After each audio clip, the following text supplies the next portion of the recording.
get that act right. We'll be judged by the fruit we bear, not what we act like. What if he returned on the day that you would choose to backslide? On my mind every day, it's a part of my mental. Fasting for strength against iniquity is instrumental. Thoughts of going to hell give me chills like this instrumental. But the word of God is life, so essential. My spiritual compass, in it all things are encompassed. As long as the Lord is with me, there's nothing I can't accomplish. The 7 trumpets blowing, can't you hear it? The kingdom of heaven is nigh, I can feel it.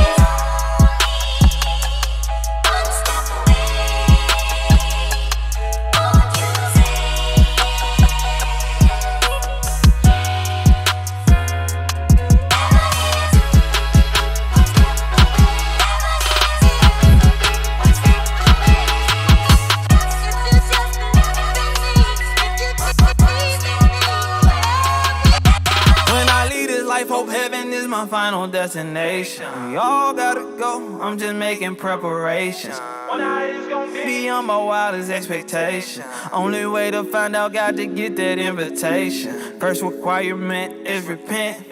Didn't have a clue, but the Bible gave me hints.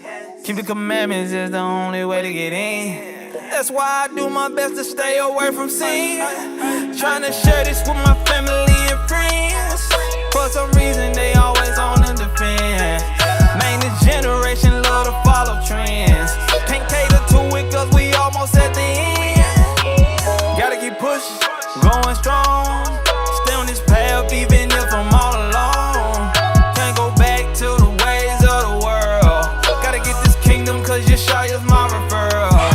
To so many losses, they like what you thinking about. It's stacking up in my heavenly bank account. Can't wait till the day that I can take it out. Those just looking to the hills know what I'm talking about.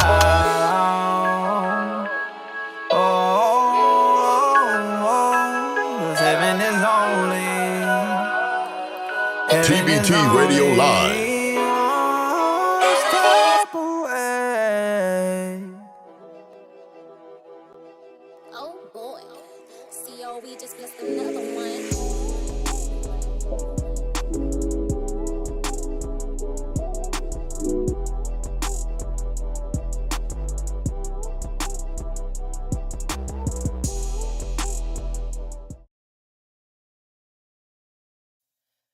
All right, peace and blessings, family. Peace and blessings, family. We're your hosts, Chop, And it's your brother Akshan. in this thing real quick. TBT Radio Live.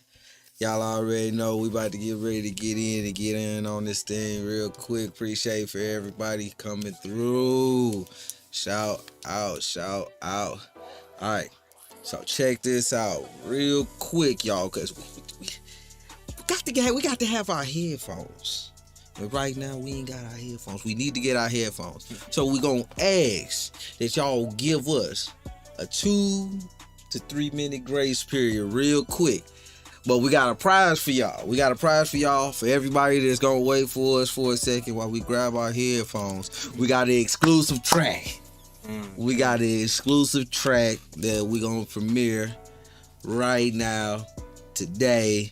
Something that we feel that is going to be nice. Timeless. Yeah. Okay, so definitely listen to the message in the song. Very beneficial to our community and also to the awakening. You know, so a lot of things going on, you know, definitely in the midst of this inflation, right? Mm-hmm. So we're gonna need a lot of what we speak about on this song. So without further ado, while we continue to get things prepared, we're gonna get this song ready for you all. We ask that you share, help us get the word out. Any fathers, even for the sisters, and even if it may be some children, you know, that you know that have a good testimony or some insight that they want to call in and, you know, speak about with the experience of fathers in the household. You see the title, Black Fathers in the Households. Hey, that's the topic. whoever y'all know could be a great asset to this conversation, invite them in. Kind. So with that, we're gonna go ahead and play this young exclusive real quick, and we'll go get some headphones together.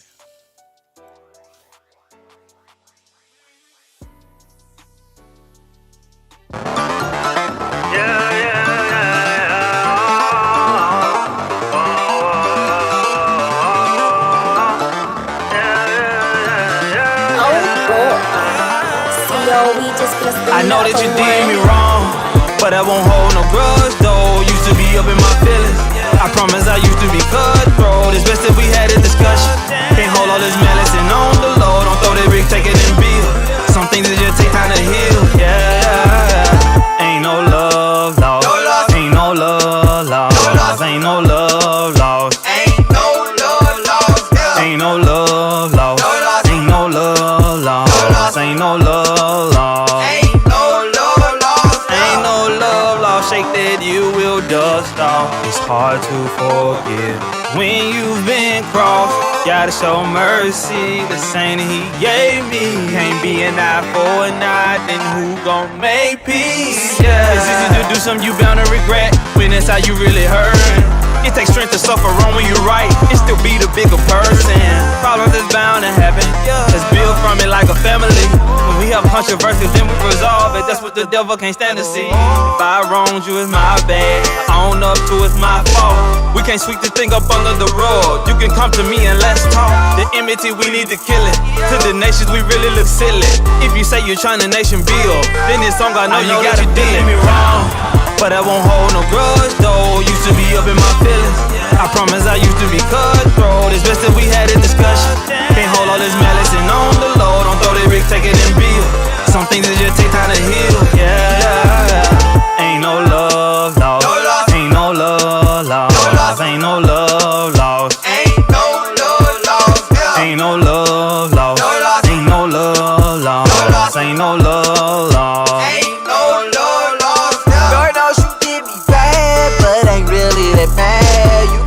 To the marrow, pierce my heart like an arrow. But we can suture that, let the past be the past. Let's be grown and be civil, and put Christ in the middle. But if we don't, then we both in trouble. Hellfire, I don't think you wanna see that struggle. Let's go beat real quick like it's tip to ride. Demons got his head, I got his hypnotized. Was cool from the jump, had an ionic bond. Pride got you on 10 and a whole other fun. Hey, the sun going down, better let that go. I don't wanna see you down, wanna see you grow. Can't handle our problem like we used to.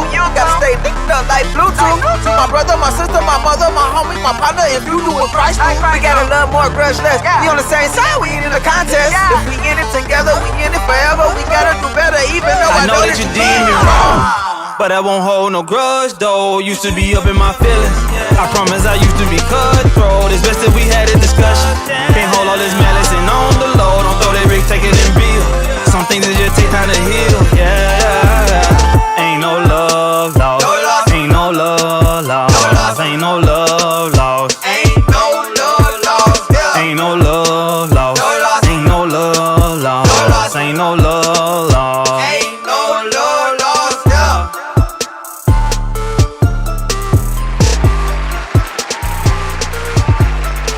Hey, yeah.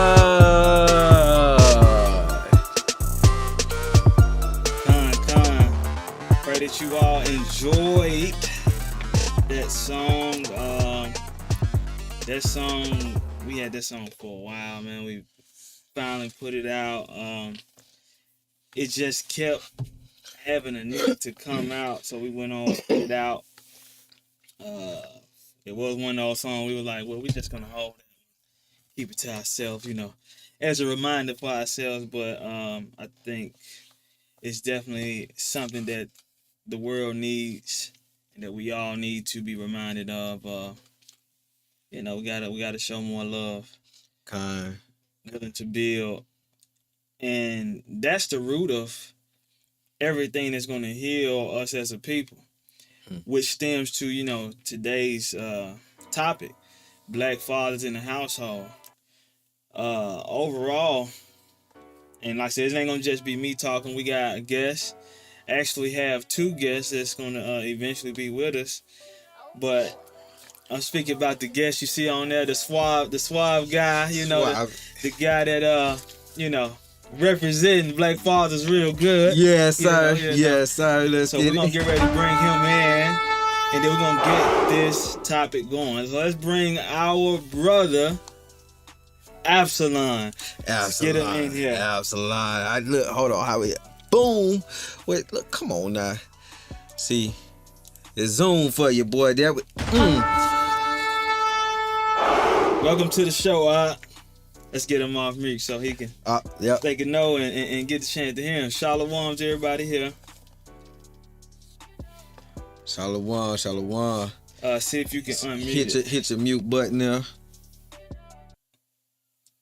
so they can hear you. There we go. All right. Yeah. Welcome to the show. How's it going, Shalom, brothers. It's going great. Hey, man. Go ahead.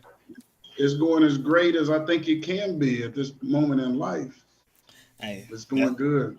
That's a blessing. That's a blessing to hear, man. So, this is a great conversation. Real quick, before you hit that, shout out Righteous Reactions. Excuse me.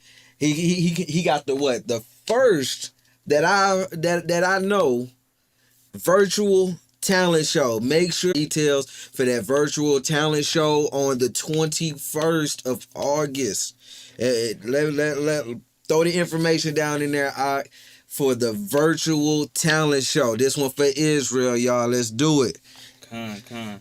And I know you're a father too, so hey, call in. Yes, sir. I think you got a show going, but hey, if you're able to call in, give your spiel on this. So, great topic, right? Black fathers in the household, man. I thought it was more than right to invite some fathers in. This is a brother that I know that is a father like myself, Right? and he know, and we'll get into that a little bit, But this I believe that this topic needs to be discussed and continuously discussed and revamped and reiterated and re-encouraged until it's all said and done. Mm-hmm. So what we're going to do, we're going to dive into some statistics, right? To generate some points.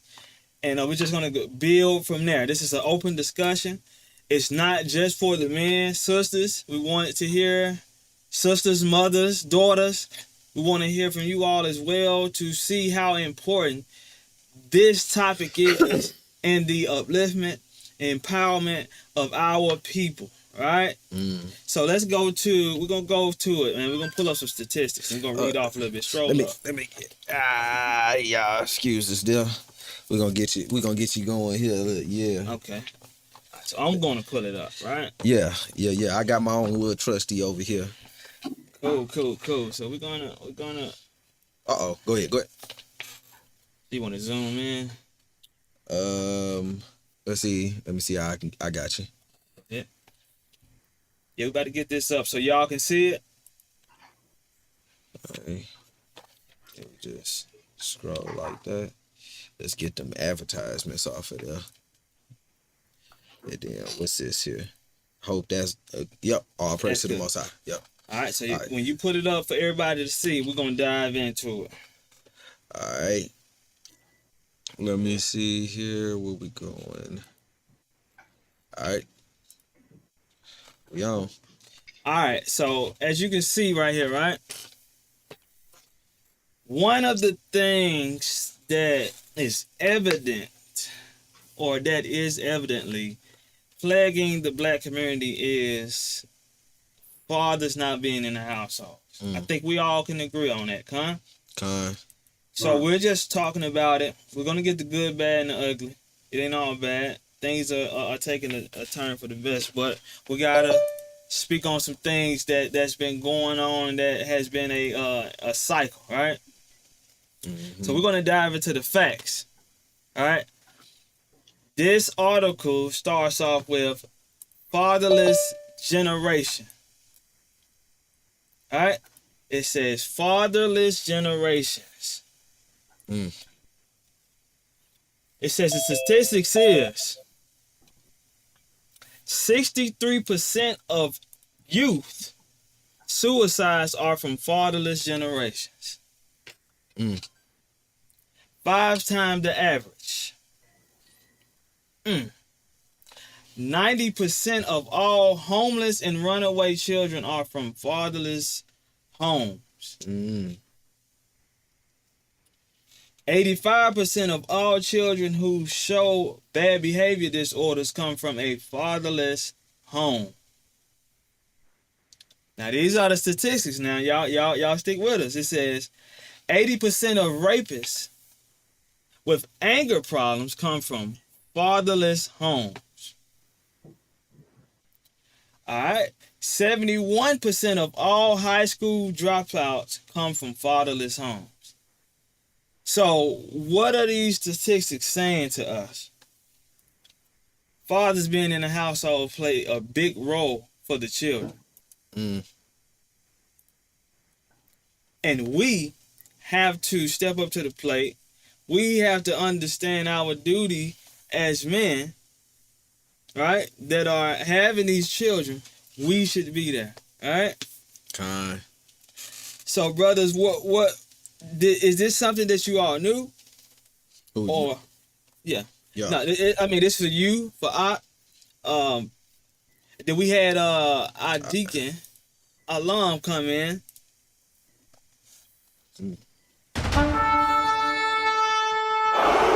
Yeah. So I like that. It's nice. yeah. Ionis for the fathers. And he's out there doing his fatherly duty. So y'all excuse it. So a father's work never stops. Never. Right. Man, big con. So with these statistics, what is this saying to the fathers, man? I know. Who want to take it? I know. Jumping off the rip. I just want to. You got the suicide. Nah, it was something about the anger issues. That's the fourth one. 80% of rapists with anger problems come from fatherless homes. I thought it was just one that was just about anger issues by itself. But the behavior disorder. Yeah, there we go. The behavior disorders. 85%. Right there, 85%. The behavior disorders. Now I know, growing up in the South, my uncle was famous for getting young black men back on the track. He was a big pillar in the community to fatherless young boys that was either drug dealers, drug addicts, robbers and different things like that. Just had a lot of problems. I was even one of them. They labeled me ADHD and HADA, all the alphabets and different things like that. So I could definitely attest to things like that. And we had a conversation about it a while ago, like last week. The Most High had showed me something. I released that testimony soon. The Most High led me up in the spirit. Something to that same degree showed me myself being in the truth. As long as I being in the truth, found something out new about myself, about not having a father and being diagnosed what I was diagnosed. It was out of this world. It was out of this world. I don't want to go so deep to where I just go on a rant, but it being a high percentage, I can actually see that and I can attest to it personally. I can attest to that personally, because that's serious. Like, this is serious. I had no idea of these numbers, that the percentage was so high. I'm talking about, man, almost 100%. Like I said, the homeless and runaways. Yeah. Man, that's crazy. But what y'all got to say, man? Like, when I read these numbers, I'm like, man, we don't know how important we are. Go ahead. Yeah, I look at those numbers as motivation. Those numbers has always been there. And that's why motivation and leadership is so important. Like a child that has no father is 10 times more than a child with a father to go to jail or to die early. Absolutely. Or be homeless. I think you just hit on something. Let me see. Go ahead though. Go ahead and speak. I'm gonna see if I got it for you though. That's like with Deuteronomy 6, chapter 4 through 9. It says, teach your child at all times. There's so many entities pulling that child away from righteousness. It takes a father to bring them back to reality. Because right now, these demons and Satan are working so hard. If they don't have a father in their life to even relate to their situation, they can easily be pulled from righteousness. So that's my motivation as a father, to be able to show my children another option. That's the thing about the Most High. He always gives us an option. Always. There's always an out. But just sometimes there's certain elements that keeps us from seeing those. So even as my children, they're so young, you know, I have 6 kids now. So even being so young as my 1-year-old, she needs guidance. There's not a moment in any of my child's life where I can say, you go out on your own, you got it. So those statistics are my motivation, because we can beat those. Let's get if it. we do what we have to do as a man. Absolutely. Hey, that's powerful. He said use this motivation. So let me show it, because I keep that, because that's gonna be that's the core of this show. But we getting the facts now of what, like you said, the motivation that we have to stick it out through. So this is you can pull it up or not, but I'm just gonna read it. This says, to what you were speaking about, the incarceration. Father factors in drug and alcohol abuse. Researchers at Columbia University found that children living in 2-parent households with a poor relationship with their fathers are 68% more likely to smoke, drink, or use drugs compared to all teens in 2-parent households. Teens in single mother households are at a 30% higher risk than those in 2-parent households. Boy. So that's like 98% chance, right? But it says 70% of youth in state operated institutions, and we know what those are, right? Come from fatherless homes. Right? 85% of all youth in prison comes from fatherless homes. Boy, and that's why they needed to take the man out the household. Because that's what we're speaking about here. If you ain't checked out the topic, it's black fathers in the household. How important is it? Like, we looking at the numbers right now on how important it is for us to be in our children's lives. It's like Absalom said, he got 6. I got 6.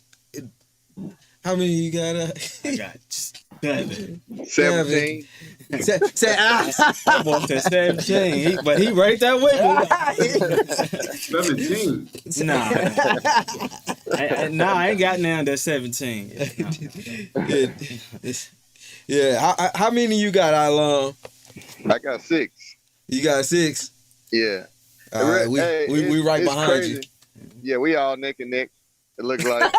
But man, the brother Absalom, man, he was making some good points, because he make me think about it from the standpoint of being a father now, but it also brought me back to childhood, because I'm an example of, I had both worlds.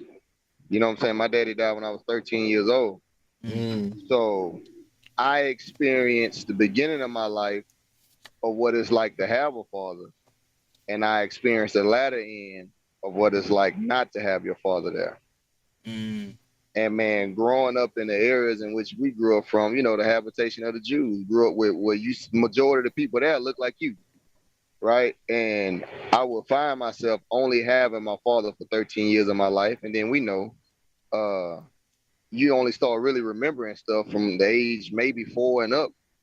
So you subtract from that number. And I remember, man, I was like the big brother to majority of my homeboys in the neighborhood, and would find myself in positions to have to give them advice that they would, that most kids would get from their father off of the short time that I had with my daddy. Mm. So, it's constant. It's constant reminders to where, like, man, I was somewhat ahead of the curve because I had my father for at least 13 years and was able to, take a lot of that wisdom and carry me on to adulthood from that short amount of time versus a lot of my homeboys that never had their fathers around. And those were the ones that kind of grew up, never heard no. And then when they got to adulthood, not having that shock factor of a no led to certain decisions being made to where they had to find out, and a lot of times either with their life or with their freedom. So, man, it make perfect sense because there's a lot of factors in which a father can instill in a child to where they come from that man's seed. And, they're able to see themselves and see almost a mirror image to a certain degree of themselves in certain situations, to see how the parents respond to adversity, to see how, many different scenarios in which they see how their parents operate and respond, and also examples of advice and wisdom that a lot of times come through discipline that a parent can give to that child, knowing that child, because there's an unspoken language of, you come from me. I know more about you than you know about yourself. So it's a whole different dynamic that role that father plays.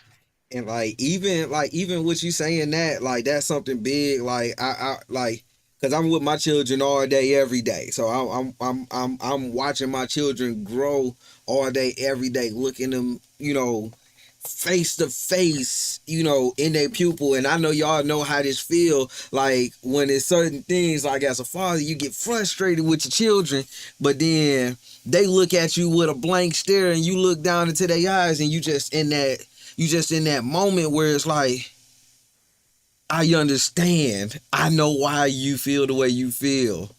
I know where to take you. But frustration sometimes may come in and cloud judgment. But then, growing, being a father, without a father, now I have to grow and like, okay, I can't let frustration get in. When I see you got that, that curiosity going on and different things like that, it's like, okay, now I got to dial back. Because it's like, we know where we want to take them based off of where we was in they same positions. Even as little children, as young as as my children are. Like, my youngest is, how old is he? Well, as far as, I don't want to go as far as his age, but my girl, she's how old is she? Dang, Kai. She about to be 5 in November. She had a look on her earlier today where it was like, man, she just keep on doing this and she keep on doing that, and I'm like, okay, what can I do to dial you back? What can I do to slow you down just a little bit, based off of, I was doing these same things, and my mama always tells stories about, hey, look, you was just bouncing off the walls, you ain't know how to sit down. But realizing if I had a father, he'd have showed me how to be patient, how to sit down, how my chess teacher used to teach me in second grade, sit on my hands and not be so swift to move. Having things like that. I can only draw from things like that. But teaching these same things that I learned from fragments of men that I have met in my lifetime, and showing it to them like, okay, look, just chill. You won't hurt yourself all day. You won't run into the wall. You won't run into the door. It won't nobody hit you, touch you, if you just slow down. Yeah, because it's needed. It's only so much that a woman can teach a child, and the same thing for a man. But that's why the Most High gave both, to keep what? A balance. Balance. It's all about that balance. And what we're seeing in these numbers is off balance. That's what we have. That's what those numbers show. So for us as men, it's time out for thinking with the wrong head. Yeah, that's I right. said it. That's right. Hold on, wait a minute. That's right.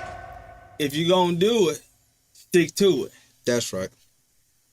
So what we're gonna get some examples here. Like it's a lot of different reasons now. Like we're not here to per se just point to one thing of the effects or what's going on or what's causing the lack thereof. But we're about to get one. Like, man, this example here, right? This is we're gonna show this video here. All right. This is a young man. That's why I said we got to start thinking wisely. And this is why the Most High gave us laws and statutes and commandments. That's why this is always going to be the recipe, because if we follow that, it'll limit some of the unnecessary bringing in children, and you ain't got the commitment that go with it. Right. I'm gonna let you all see this. You all type in the comment section. What's your thoughts on it? And then, brothers, I want to hear y'all thoughts on this. This is an example of something causing a lack of fathers being in the household. Let me get this together so our brothers We're gonna make sure they can hear it. We know we got y'all set up, audience. Y'all may be familiar with this story. You may not. What screen is that? That is screen 1. So while he's getting it together, this is about a basketball player. Yeah. And a Instagram model. This is where we at in the society. Oh, Lord. Instagram model. Let's see how this plays out.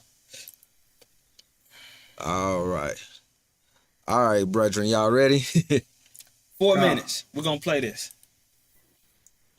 Where's the sound at on this thing? Okay, there. Yeah, because someone might just be after those basketball big bucks. This is. Be careful when you make it to the NBA, because someone might just be after those basketball big bucks. This is how an Instagram model fleeced millions from an NBA youngster.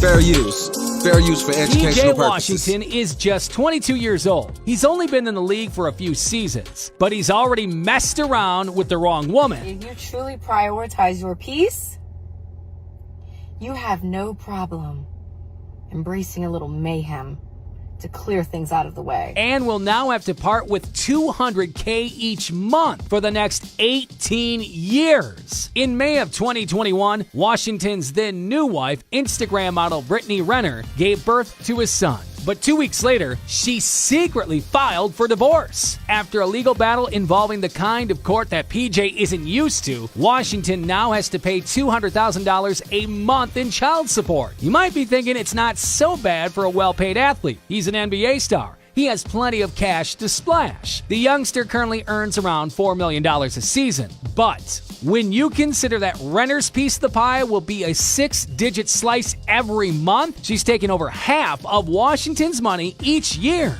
The 29-year-old model will see $2.4 million of PJ's annual NBA salary. And let's not forget that this will continue until the child is grown up. So, the next 18 years are going to feature Brittany draining Washington's wallet. Young players being targeted for their wealth is nothing new in professional sports. Fresh-faced ballers in the NBA are often taught to stay mindful of such things. Sadly for PJ Washington, it may be a lesson that he's learned too late. PJ and Renner may have genuinely been in love, and things may have just fizzled out between them. But few fans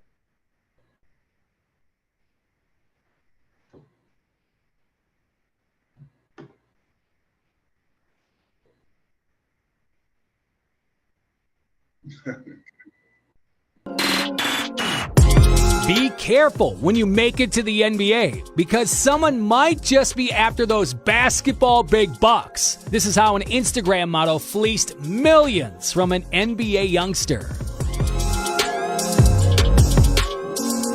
PJ Washington is just 22 years old. He's only been in the league for a few seasons, but he's already messed around with the wrong woman. If you truly prioritize your peace, you have no problem embracing a little mayhem to clear things out of the way. And will now have to part with $200K each month for the next 18 years. In May of 2021, Washington's then new wife, Instagram model Brittany Renner, gave birth to a son. But 2 weeks later, she secretly filed for divorce. After a legal battle involving the kind of court that PJ isn't used to, Washington now has to pay $200,000 a month in child support. You might be thinking it's not so bad for a well-paid athlete. He's an NBA star. He has plenty of cash to splash. The youngster currently earns around $4 million a season. But when you consider that Renner's piece of the pie will be a 6-digit slice every month, she's taking over half of Washington's money each year. The 29-year-old model will see $2.4 million of PJ's annual NBA salary. And let's not forget that this will continue until the child is grown up. So, the next 18 years are going to feature Brittany draining Washington's wallet. Young players being targeted for their wealth is nothing new in professional sports. Fresh-faced ballers in the NBA are often taught to stay mindful of such things. Sadly for PJ Washington, it may be a lesson that he's learned too late. PJ and Renner may have genuinely been in love, and things may have just fizzled out between them. But few fans believe Renner was in it for real. She's 7 years older than the Hornets forward. The social media star also let a quote slip during a video that had fans convinced that fleecing an NBA player for big bucks was her plan all along. Quote, "The worst people to deal with are athletes. If y'all want to try and come up off a check from a man, you could just f*** an athlete. They're really dumb." End quote. Brittany Renner. Renner did just that, and now she's raking it in. Renner has denied the accusations of her being a gold digger. She's also said that if she wanted to trap PJ in this situation just so she could cash in, she would have done it with someone richer. Given that Brittany has been linked with musicians Drake and Chris Brown and quarterback Colin Kaepernick, as well as other NBA stars like James Harden and Ben Simmons, she certainly had her pick of more profitable men. Despite her receiving insane amounts of child support, Brittany now claims. Hey, hold up. Wait a minute, where my button at? Stop the cap. She big capping. She wouldn't have never been able to land them because they been around the block. They already know what she on. You ain't about to run that. She could run that game on somebody else, all right? She can't run that on us. Nah, she couldn't trap none of them. They was too smart. She's broke and living with her mom. Quote, "Can you imagine being 29 years old with a baby living back with your parent because you were kicked out of your house with nowhere to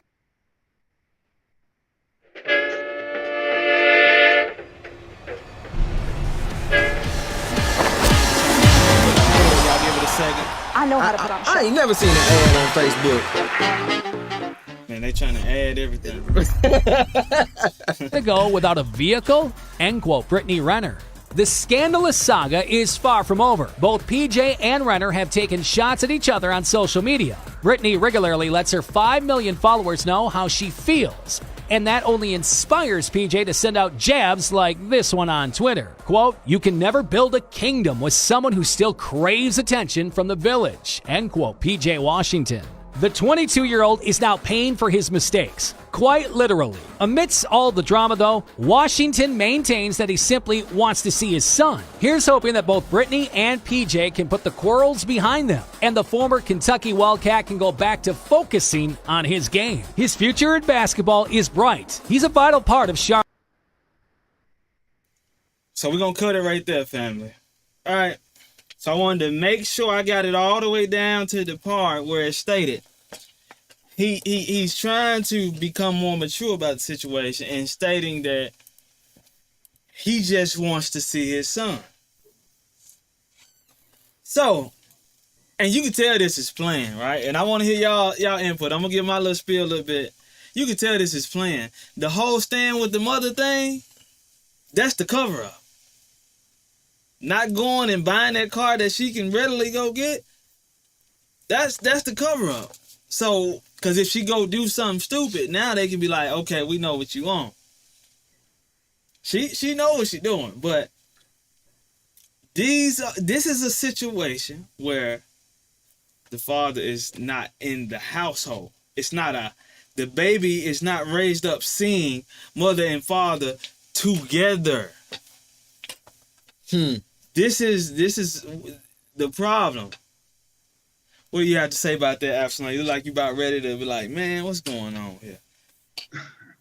To be honest, bro, I feel no sorrow for PJ.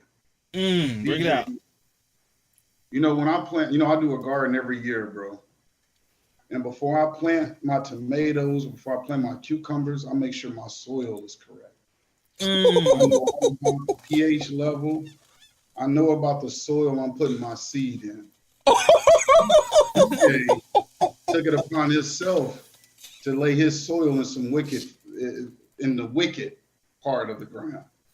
And without doing your research, that's why it's so important. The Most High says in Psalms 127, having children is a reward. If you're a father that doesn't look at each of your seeds as a reward from the Most High, you're going to fall into the situations that PJ is doing.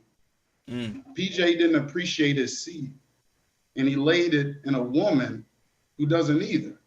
So that money to the Most High ain't nothing. It's taking care of your children. So that brother going to be paying because of his lack of knowledge, lack of understanding. 2.5 mil every year she gonna get. Yeah. No. But that baby, the thing about it is, and that money will stop a father from doing his duties. Exactly. That 2.5 million ain't nothing worth the price of a soul. That's the sad thing about it. These women put these men in these situations with child support, and they're paying so much they lose a relationship with their seed. And it builds up bitterness. And as strong as the father wants to be, that lack of, him being able to control how things is operating with his seed financially, and because I'll say this since it came to my mind, because I was speaking to a young man, and he was dealing with a situation where his view towards life obviously is different towards his baby mother's. He don't want his child dealing with alternative lifestyles, right? And he get a call from his son one day out of the blue that he think he might be an alternative lifestyle.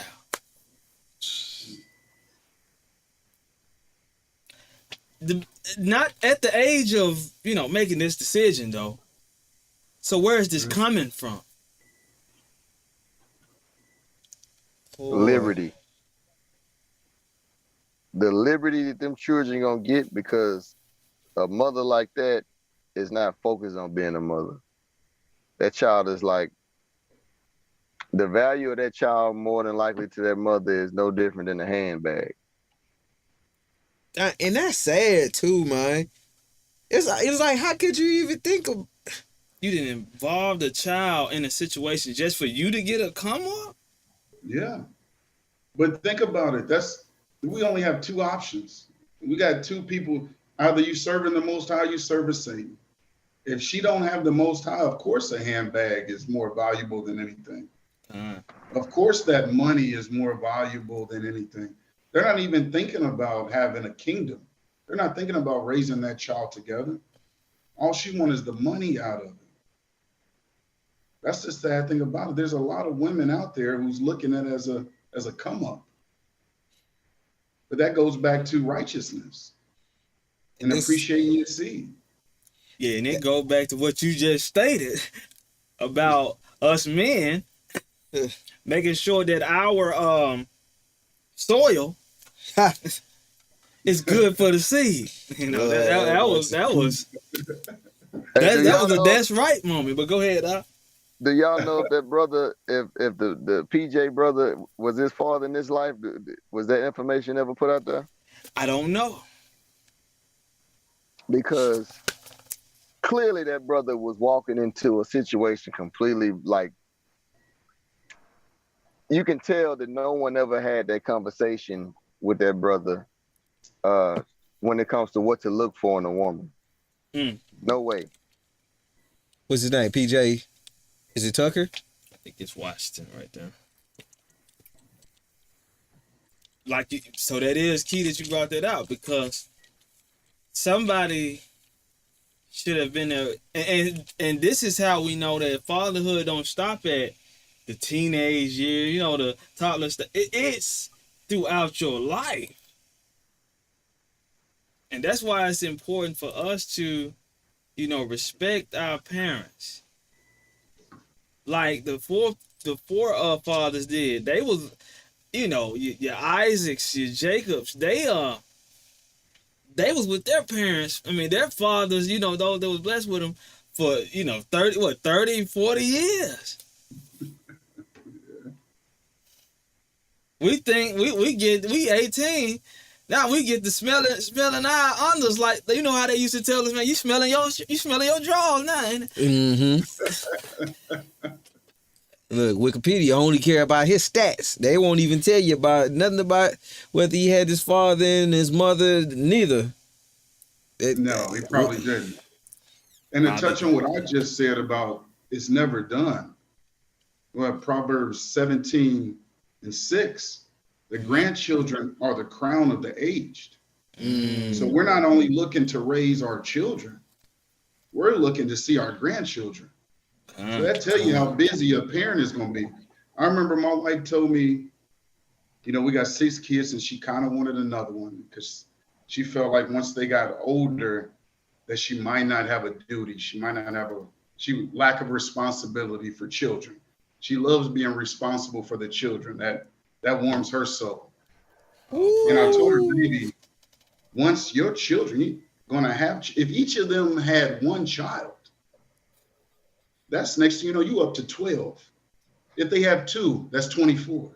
I'm like, baby, you're going to always be busy. You always going to have children. Once them grandchildren start coming out, the Most High has put you in a position to always be a teacher. Always. That's why we recognize elder. She's going to have that knowledge to pass on to my grandchildren. And what other reason are we here for? Most High put Adam here. What was his job? To replenish the earth. Mm-hmm. What other reason do we have not to raise our children in righteousness? Hey, and that's some of what the elders were bringing out. Not this past, but the last. The importance of family. It was around the beginning of the broadcast, but he was showing, like, what did he state? He stated that family is really the first business. Yeah, I remember that. But it was like, a lot of people don't even think about it like that, because I know I've been thinking about that mindset for like at least the past 4 years. Treating family like how I treat business. It's so many, like, and now since I've been, working for myself for a while, understanding how business is conducted on a whole nother level, now I can see even further how to conduct my family and how to conduct my household, because I'm growing a business, and I'm out here in the small business world, learning how to conduct things, in that area. Right. But what's a business without a good CEO? And man, that's the best point, because think about the whole time I'm thinking about that baby. That was a little boy, right? Yeah. Son, right? Yeah. Think about his future, because in a business become extremely successful when you pass down a level of resources and wisdom that goes with that. So that next generation is not starting from scratch, to where everything they learn is not through trial and error.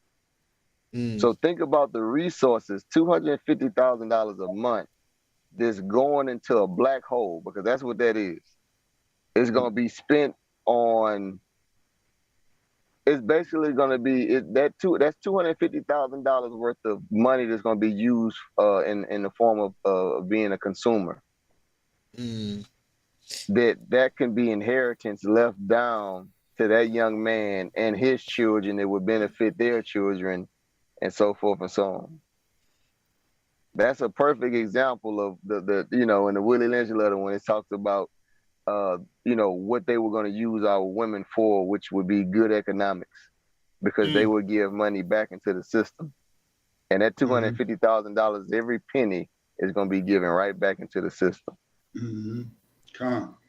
Nothing invested. Like it's like the things that her mind should have been at, because it guaranteed she was raised in a single mother household as well.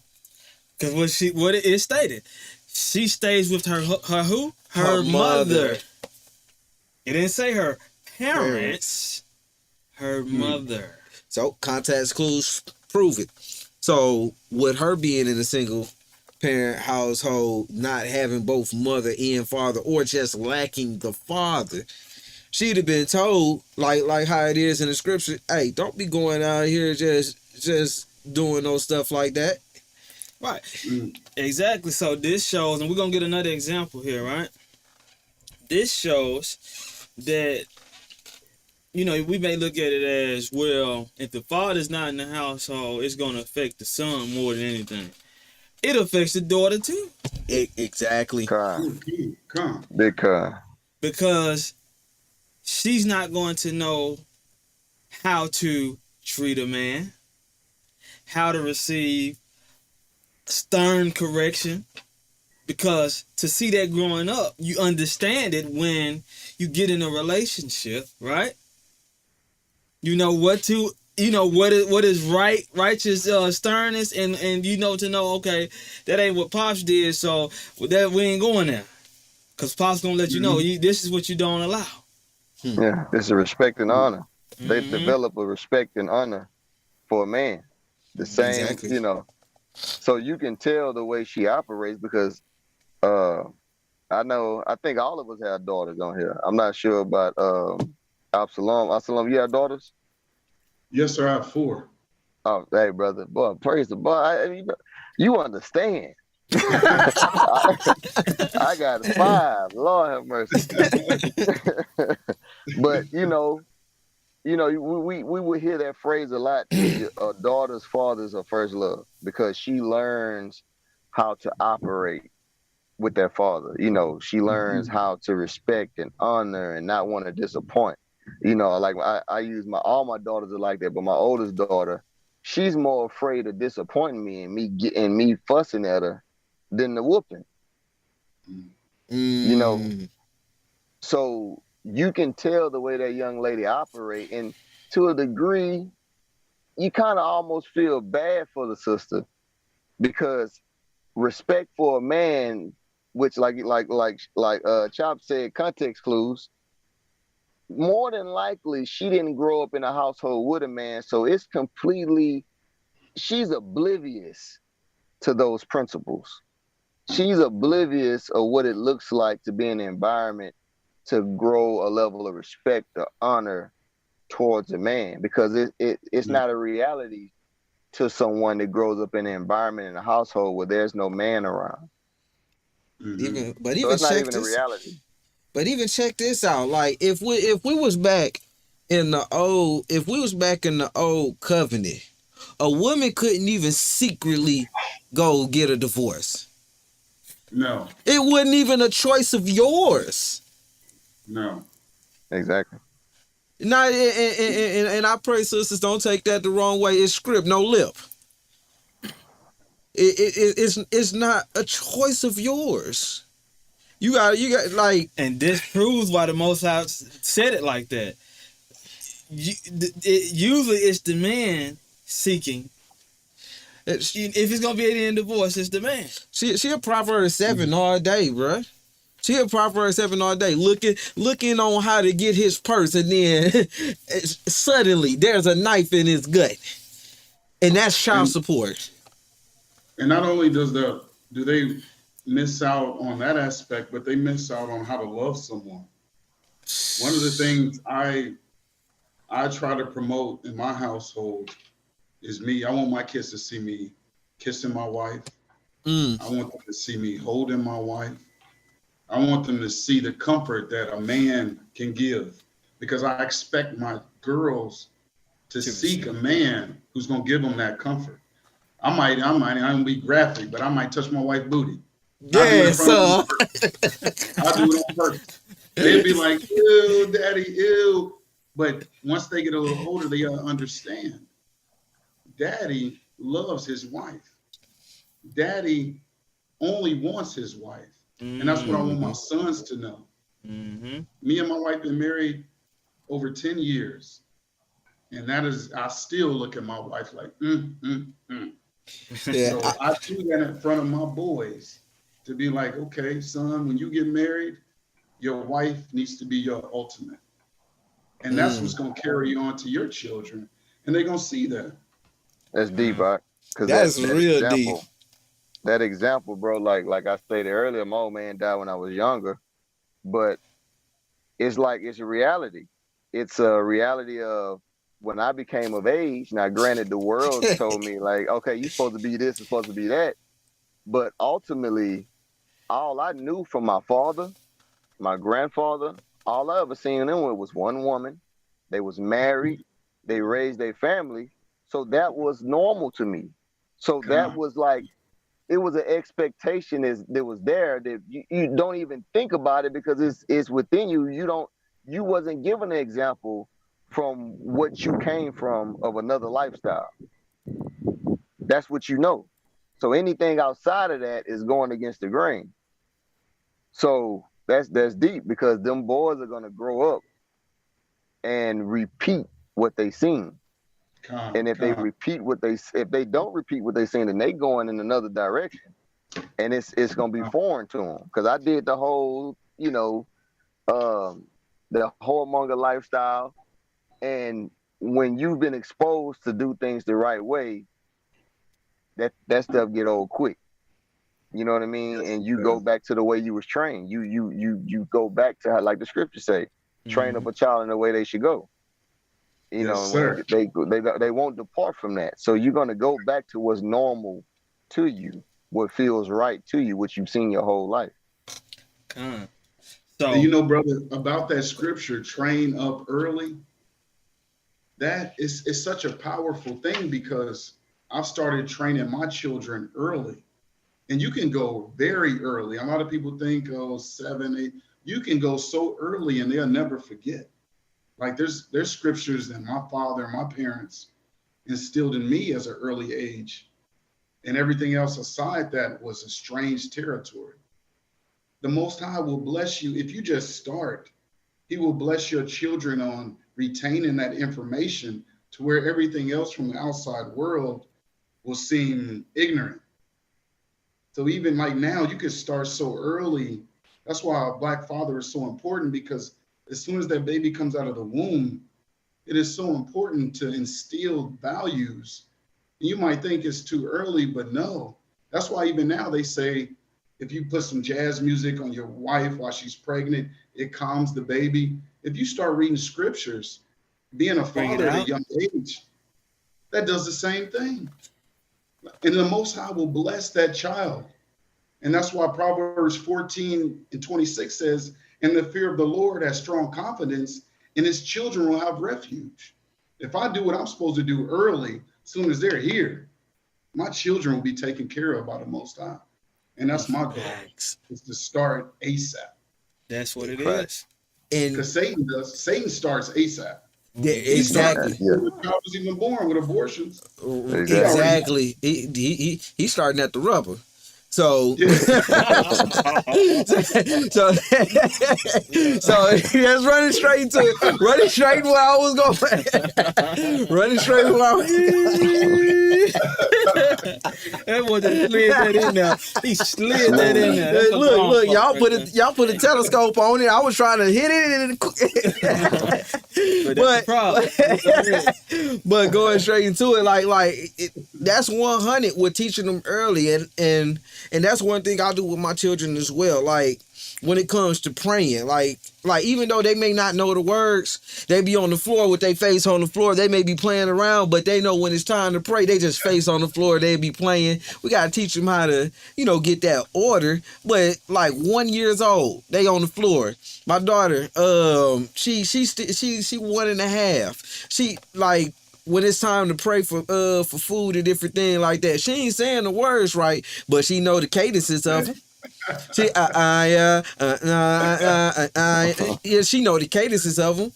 And the Yes, more we sir. do it every day, and the more we keep on doing it, like the man being there, the woman being there, everybody playing their part, the man and the woman playing their part. She's doing it, I'm doing it, she's doing it, I'm doing it, and then they just got a non-stop revolving door of knowledge, and the same knowledge on one accord coming back and forth to them. Mm. Just back and forth. It like Absalom said, you can never teach too early. Don't stop them from doing that. Don't you too hard on them. Look, Nah. nah, dial back just a little bit. You dial back just a little bit. I got a child, and he's my bonus child. He's 24 years old. He still comes for wisdom. He still comes for direction when he need it. He know he can, regardless, get it from me. He know he can, regardless, get it from me. And a lot of people like think I just been around the block. No, he's not my biological oldest. My biological oldest is 12 years old. But I've been in his life since he was 7 years old. Come. Yes, sir. Watching him grow up to a grown man. So it's like I've been around the block a little bit. I know what I know what my children gonna be around that time. Yes, and we ain't about to play with it. Get them early. Get them early. They call me Uncle Bebe. I keep all the babies. That's why I'm Uncle Bebe. Bring them on over here. I'll babysit them. You ain't gotta pay me.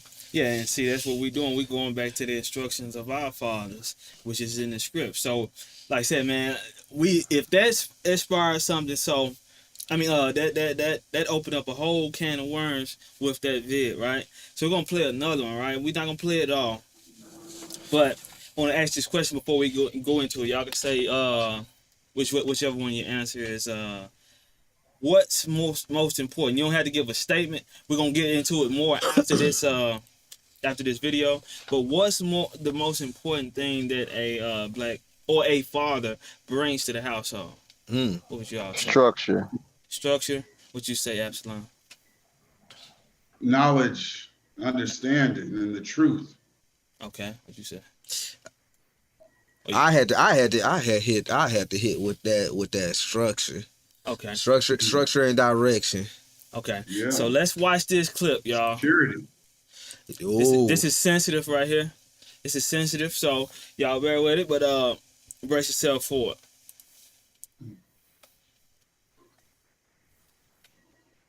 Many of you know Master P as a hip-hop icon. He is certainly that.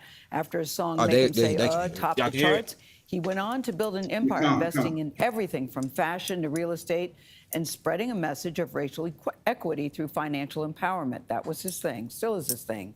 But today, the father of 9 is speaking in his very first TV interview about a very family tragedy. It hits very close to home, the loss of his daughter, Tatiana Miller.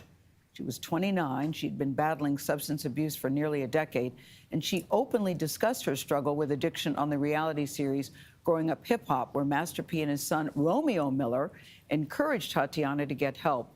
In May, though, Tatiana lost her battle with addiction and died by accidental overdose. Master P is now turning this heartbreaking loss into a mission, and he joins us now here on CBS Mornings. I'm so glad to see you. I'm so sorry it's under these circumstances because it's not the natural order of things for parents to outlive their children. Yeah, it's hard. It's very hard. Coming from where I come from, coming from poverty, you would think that you would outlive your kids, and that was the mission. Yeah. And I feel like going to my daughter's funeral, I feel like I went to my own funeral, and I don't even want to go to no more funerals. How were you notified, Percy, that she had? My other daughter called me. It was the worst call that a parent can get. And knowing that you are successful, and you know, my sympathy go out to everybody that lost a child. When you look at this, and I said, I'm gonna turn my pain into passion, and I'm gonna turn it into a purpose, because I can't get my daughter back. Yeah. I love her, I think about her every day, and it took me and my family to go through something that I can't, like, I just can't stop thinking about, but I realize that I have to get out here and help and save other kids. So, But did you think she was getting better? Because, you know, she had talked very openly about it. You as a family had talked very openly about getting her help on the show. Did you think she was getting better? oh yeah, no, she was getting better. We had just got out of rehab, and she was on the right track. And the sad thing about it, I know that, you know, my daughter said, you know, I want to be the president. I want, like, you know, she was getting herself, like, I want to do something to help people. And that's why I said, you know, my daughter has been my parachute, and she was writing a book. I said, we have to get rid of the negative things and replace it with positive things. When you look back on it, do you think that there are things that you should have done, not have done, things you should have said that you didn't said? Are you playing that tape in your head? Oh, no, every parent do that. Yeah. I feel like I could have done more. I feel like, but you never know. Like, you think, we've been going through this for 9 years, so you think, oh, you know what? She's going to get past this. We're going to go on and live happily ever after. She's an adult. And she's an adult. Yeah. It's been plenty of times to where I was in situations that I had to, even if the police was involved, like, she could go where she wants. She's over 18. So I had to deal with that struggle and pain. But my daughter had a lot of life left in her. Yeah. And she was a happy woman that knew that tomorrow she could do something better. So, You know, and when something like this happens, it affects the whole family. yes. What did you do as a family to get through this? What have you been doing? What are you saying? Well, my amongst thing yourselves? is anybody that's watching this, love your loved ones while they're here. Because once you walk out that door, you never know who's going to come back. Did you speak to your own family about it? Yeah, What did you do? I did a family meeting, and After her death? yes. And what did you say in the family meeting? Well, you know, I mean, I ask my kids, I say, what am I doing wrong? And so, you know, some of the kids say, you are controlling. And so I had to look in my own mirror and say, you know, that's true, but I've only built parameters for protection out of love because I know where I come from and what I've been through. And when you look at mental illness and substance abuse, it's serious. It affects everybody, black, white, Asian, Latino, rich, poor. You look at now fentanyl, just a little thing of fentanyl, it's destroying Take families. your life, Take your yeah. life. I watched on the news today to where a mother was talking about her son was a good kid and he just went left one time and brought some pill and it killed him. So my thing is, it hurts so much as a family. Like, we go, so for me, I broke so many stereotypes, and I'm telling my kids, I told my son Romeo, I said, you know what? I broke a whole lot of stereotypes and curses that now you got to break, because he's my hero. Romeo is my hero. Romeo is, yeah. Yeah, because I feel like now he could change the. So y'all hear that? Lock came up. That's strange to me, bro. That is that's hard for me to swallow. Real big, like, and I know with me, like with my children, especially my two that's not in the house with me, you know, I worry all the time. I mean, I express it to my family, man. I express it to my wife, but I worry all the time. I worry about my youngest daughter. My oldest daughter being 12 and of the age of accountability and out here without me and my guidance, a father, a consistent father's guidance, because the 800 plus miles that we have between each other on the phone can't fill the void of me being there if she have a problem at school and the only person she can go to is mama, and mama just give her perspective versus it being a balance to where certain situations mama have no jurisdiction in this situation. Not saying that she can't handle the situation or she incapable of handling the situation. It just hit those words that she probably would have said. It hit different when it comes from a father. It don't hit the same. She needs both. Yeah. She needs both. One thing was crazy about that masterpiece situation. Oh, I'm sorry. Was I about to? Nah, you good. No, go ahead. Oh, okay, I saw his picture pop up. What's crazy about situations, man, my children, my 1-year-old, my 2-year-olds, they manipulate, they do everything I do. Me and my wife set the standard because you coming out the womb, a child has no idea what it takes to live. They don't know what they should be doing on a day-to-day. They don't know how to wake up. They can't wipe their own butts. They pee on themselves. They have no idea what it takes to live in this world. So what gets me about this video with Master P, who made millions upon millions of pushing the fact that he's the biggest drug dealer in his hometown, is now dealing with a situation where his child has an overdose. It only takes, that's what sickens me. I could be driving and I'll pull up to a vehicle. They're playing Nicki Minaj, Cardi B, and they got a 2-year-old in the car. Now, if mama is bouncing her head to this music, that child is going to think whatever Cardi B or Nicki Minaj is saying is validated. It's acceptable, or else mama wouldn't be listening to it. Right now, when it comes to food, if me and mama, we don't eat pork in the house, but I guarantee if I had a pork chop, my 2-year-old would be like, oh, it's cool to eat pork chops. So that's why it's so difficult now to understand his situation, being how he made his income as being a drug dealer. His child probably saw that as validation. What is the wrong in that? And that's why parents, they need to be held more accountable of the images and the things they portray to these children, because their ears are always open. They're going to be, from birth, they want to be just like mommy and daddy. Facts. Whatever you do, that's what they're going to do. So I feel sympathy in that situation, bro, to be honest with you. Also, well, he flipped that on his head. It's a two-edged sword, because even us in this walk, right? If we're not careful in this walk, we can yield the same results. And why do I say that? Absalom, he made a point, and it kind of hinted towards that. We can do and say all the right things as parents, but we have to protect and bring our children up on every aspect, because a lot of times we can allow our children to go into certain environments to where they get examples adverse to what mommy and daddy give them, and that be the fuel that they need to light that fire, to where we can allow them to go into certain environments so they can get those influences. For example, I'm not going to go into detail, but I have family members that mother and father neither smoke nor drink.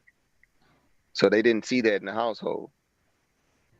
But they were allowed to go to other family members' house and be exposed to the ways that other family members live, which those behaviors were allowed, and to where the children now become adults, and they gain habits that they didn't learn within their own household that ultimately cost them their lives. And it's one thing I could say as well on top of that is that's something that I teach my children. So while we at home and outside of this house, when my children say what they say, I care less what people say. Now, eventually I will show them how to balance that out. But right now, it's like, nah, I don't really want to. Because if something is wicked, I want my children to identify it as wrong and wicked and have a big discuss for it. They see a Christmas tree. My daughter like, Nimrod, wicked. All of them. Look, all praises to the Most High. Look, when I tell you, I got to ingrain that in them for them to have a discuss for that, because I wish I was brought up to have a discuss for the things that the Most High don't like. I wish I had that same mindset. So I was like, you know what? I remember growing up in the beginning of the truth, they said we got to have a discuss for sin and the things that oppose the Most High. Hey, look, Every time they see something. Now with the what do they call what we want to call them? The folks. We'll call them the alternatives. Folks. The alternatives. To the alternatives. I show them that, but it's a big balance with that. It's a big balance with that. Now I ain't saying nobody teach children be like, and when they see one of the alternative folks and be like, that's wicked, that's gonna get you in a lot more trouble. Some other thing, it's a balance to everything. So we're gonna remember that as men, we got a balance. But like I said, that's why. So with this clip, man, that's why I asked the question, like, what's the most important thing that we as men are supposed to bring to the household, right? So we know he has wealth. And like I said, this is not to, per se, personally come against him, But, as I stated, like, our example plays a part. Even if some of our examples of our old ways come back and bite us in the behind. This is one of his older children, right? As he probably was getting his life together, the other one probably got the chance to see good P. She probably got a chance to see some of bad P. Right. So we have to be mindful of that. And that's why he said, the Most High said, a hire will not be mocked. Whatsoever a man soweth, that shall he reap. Right? Right. And that's kind of cold-blooded that he had to reap what he... But that's why the Most High say that, though. He said, I will not be mocked. You gonna see it. You gonna see it. And that's on so many different levels, right? But I'll go to one of the things he said that we're gonna... Do you have a break? No, we already played some. Okay. So we're just gonna roll through. So, but there was one thing he stated, about... yeah, we can do that. Yeah. He had to sit down. She asked him, how did him and the family get through it? He said he had to sit down and he asked the children, what am I doing wrong? Right? And they said he was controller. So, us as men, finding that balance of being that strong male representation of the Father, but yet having that balance through our mother, which is the Holy Spirit, is key too. Come. Right? I'll let y'all speak on that. What was y'all take on him stating that? Because he said that's what they stated. I don't have an issue, because we gotta understand, man, in this society that we living in, because granted, the brother had a past, but only us as a people deal with that whole stigma of when it comes to a man laying law and structure within the household. It's called controlling. Out the box. Are we not made in the image of the Most High? Don't he control everything? Ain't no compromising with the Most High. That's right. Period. Like what the Most High say goes. Think about Saul. Ain't no compromising with Saul. Saul made it sound good. I kept these oxen for sacrificing to the Lord, and I did this for this reason. And the Most High, no. I told you through Samuel to do X, Y, and Z. You done. You will no longer be a king unto me. And the evil spirit was dispatched, and he ain't never bounced back after that. Because the Most High meant what he said. So is it safe to say that that's why we have both, right? Like even with us, if we only had the Father, we probably would feel that way, right? But that's why the household is set up the way it's set up. The man is supposed to be bar none. Yeah. And the woman is supposed to help the children understand why daddy is like that. Exactly. Just like the Rawak. She'll be like, hey, you better chill out before you get punished. Yeah. Right. And here come daddy. Yeah. But there's no secret voice saying, well, daddy can be a little too strong sometimes. He can be a little too strict sometimes. Nah, look, don't never tell them that. Don't never. That's the wrong thing to tell them. That's showing what's the word I want to say? Not variance. Shoot, discord. Inequity. No. That's It's like a okay. division. That's not. That's showing Division. like a division. It's showing division. There we go. It's showing division. Okay, mommy may not fully agree with what daddy just did to me. Don't you show that child that. No. As soon as you show that child that, Don't think it could come to you, and that there's a division in the household. Mom and dad ain't on the same, and with the same wave and the same judgment. they're gonna usurp authority every single time. Yeah. That's They why you gonna got to usurp. be evenly yoked. Yeah. Yeah. We So both when got you- the same goal. Yeah, Right. that's accurate. Because when you got a father, man, I mean, you know, my father. I wish my father would have lived long enough to witness what we witnessing right now. But man, I'm thankful for my old man, and because that was one of them guys, and it's crazy because a lot of y'all don't know Elder Ricard is a old school brother, and I don't know him as well as some of the other leaders, but I know him enough to where Elder Ricard is what people would call a brutally honest person. Mm. You know what I'm saying? Like straight cut, no chaser, right? Because he loved you enough to give you the unfiltered truth to where there cannot be any confusion with what he's saying.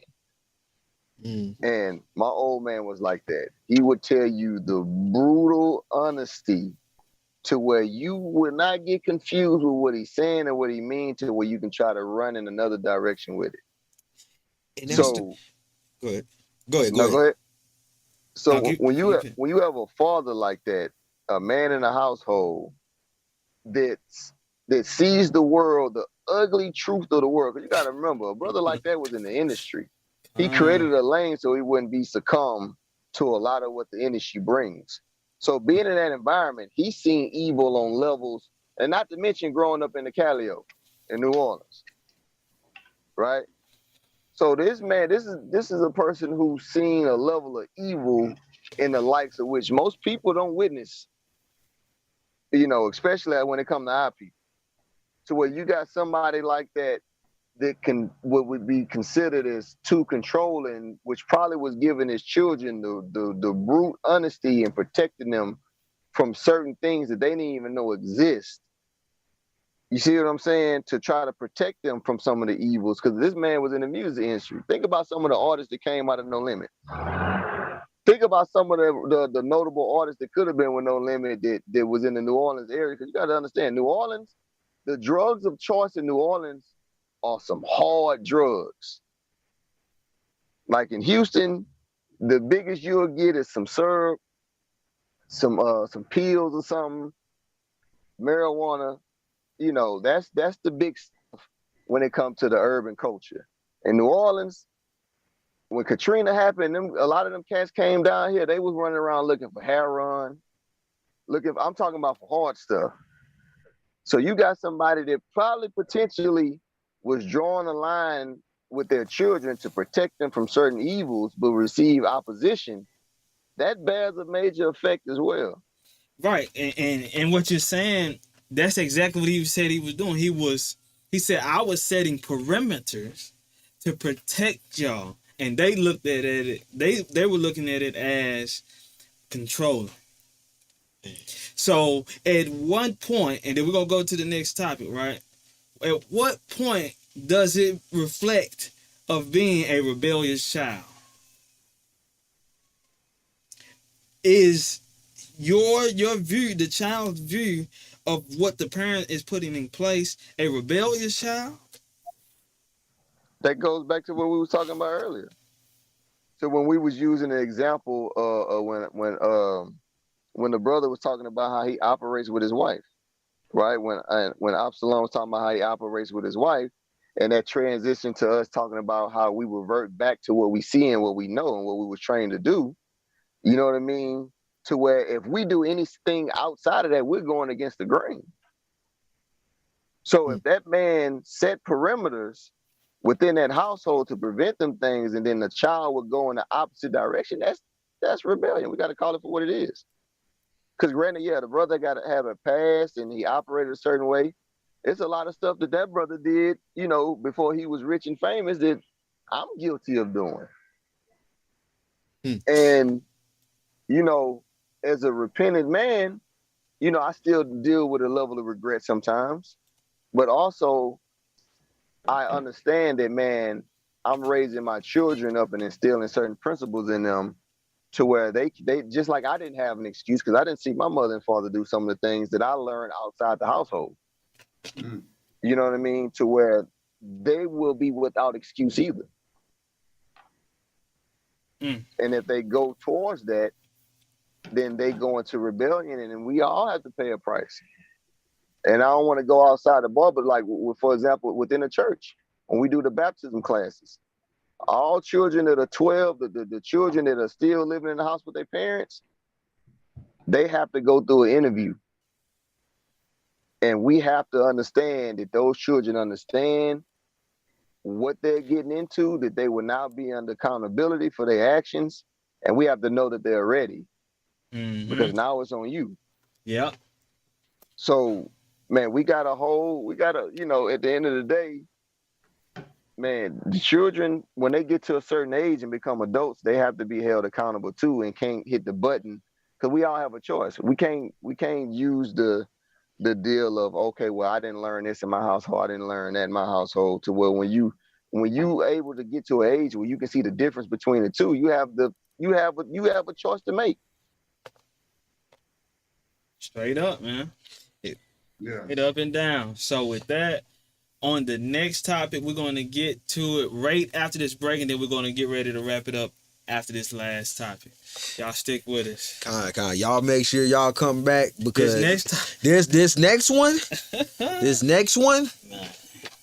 Y'all look, I'm chopping at the bits already. This next one, don't miss this. You see this? That call for the next topic. Yeah. All right, we're going to run this commercial real quick, and we'll be right back, y'all. Peace and blessings, family. A Highest Table and I Am Media Video Productions presents to you A Night of Praise, a Bayan Gabar tribute. Join us live at the Fox Performing Arts Center Sunday, August 28, 2022. Located at 3801 Mission Inn, Riverside, California, 92501. Featuring performances by Brother Bronze, Padam Rakar, Zemariah, Rawafia, Shadayawar, Aksham, Akchop, Yasharala Twins, Aktrip, Stevie Diamond, TTK, Elroy Jones, and more. Tell them about the merchandise. Get your exclusive merchandise at the artist vendor table. Don't delay, get your tickets today and join us for a night of praise. Don't forget to tell them about the website. Purchase your tickets at www.ahighesttable.com/ANOP. That's www.ahighesttable.com/ANOP. Be there or be square.